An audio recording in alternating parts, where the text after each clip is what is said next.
The Zephyrian armada materialized at the edge of Earth's solar system like a swarm of metallic locusts, their ships blotting out the stars. Admiral Kethvar stood on the bridge of his flagship, the Dominion's Wrath, watching the primitive blue whirled through the viewscreen. His four eyes gleamed with anticipated victory. "Patch me through to their leadership," he commanded, his translator converting his clicking mandibles into something resembling speech. Within hours, the transmission reached every screen, every radio, every communication device on Earth. The alien's towering form filled the displays, 8 feet of chitinous armor, compound eyes that reflected no mercy, and mandibles that clicked with predatory satisfaction. "Humans of Earth," Kethvar announced, his voice carrying the weight of 1,000 conquered worlds. "I am Admiral Kethvar of the Zephyrian hegemony. Your species has been evaluated and found adequate for service. You will surrender your weapons, dismantle your military forces, and prepare for integration into our empire. You have 72 hours to comply, or we will demonstrate why resistance is futile." The transmission ended, leaving Earth in stunned silence. In the underground command center beneath Cheyenne Mountain, General Sarah Chen stared at the blank screen. Around her, military leaders from every nation gathered via secure hologram. The weight of humanity's future pressed down on them like a physical force. "Initial scans show over 3,000 ships," reported Colonel Martinez, his face grim.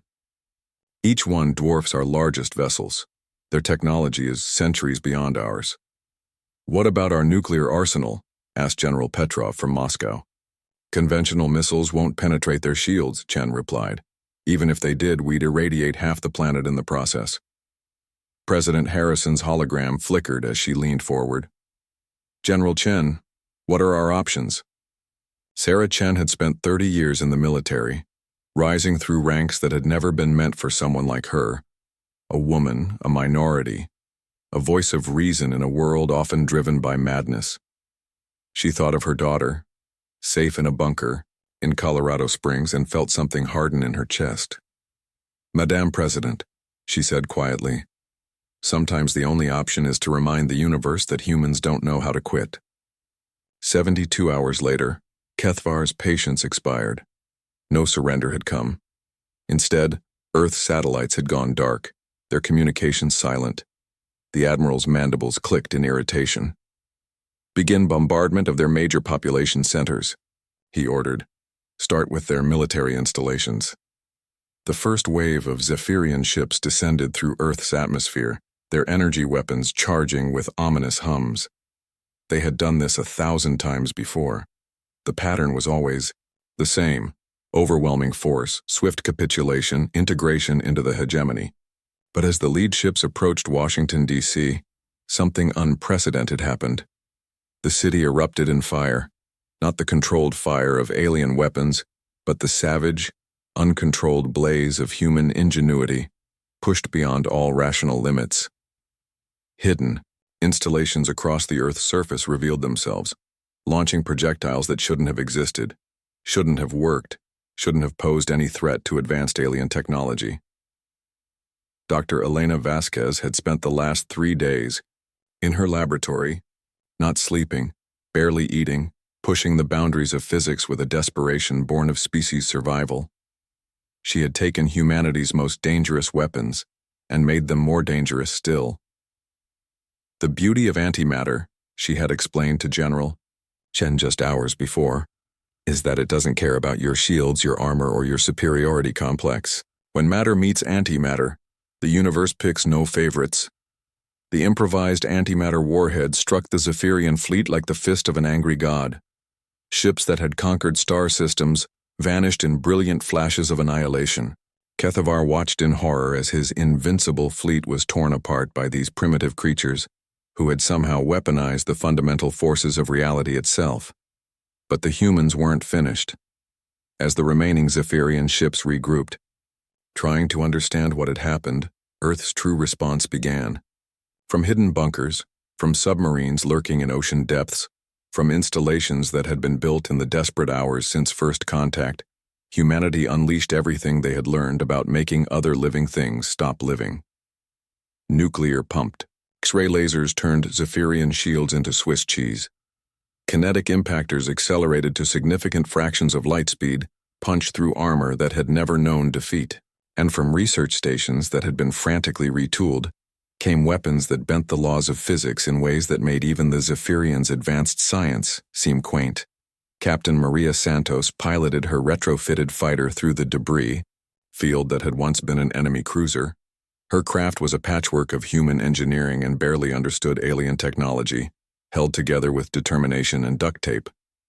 But it flew, it fought, and it killed things that needed killing. "This is Viper Squadron," she radioed to the command center.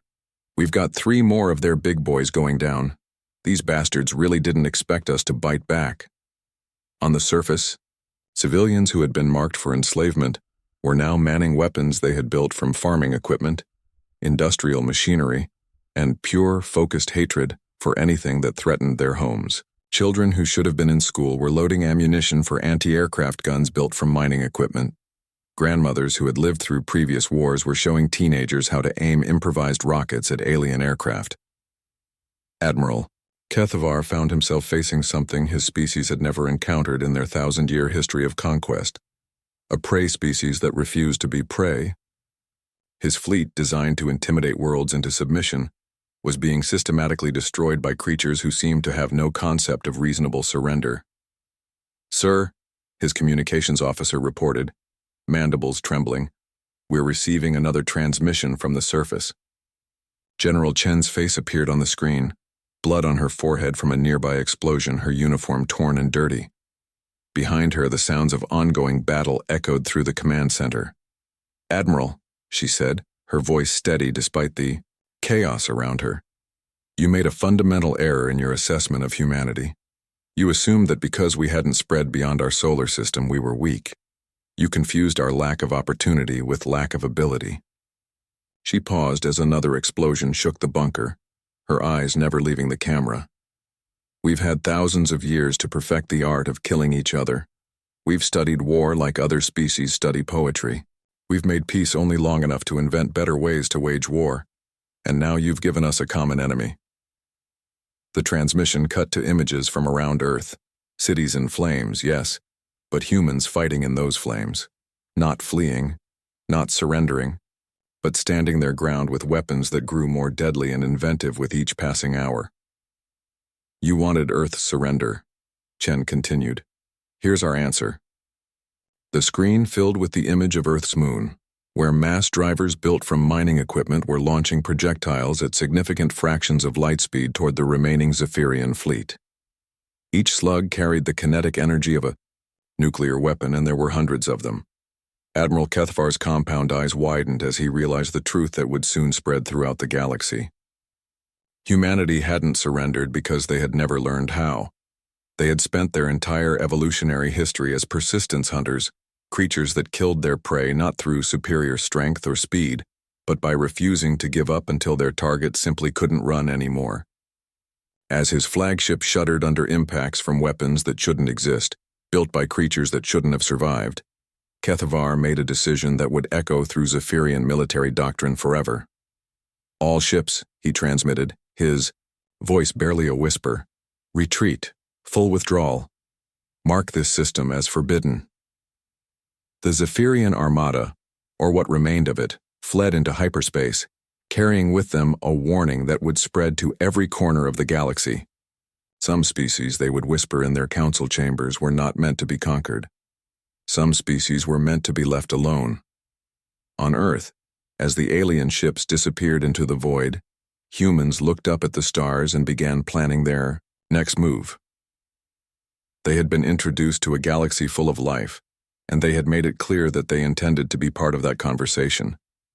But they would be part of it on their terms, with their weapons and their unwavering refusal to quit when things got difficult.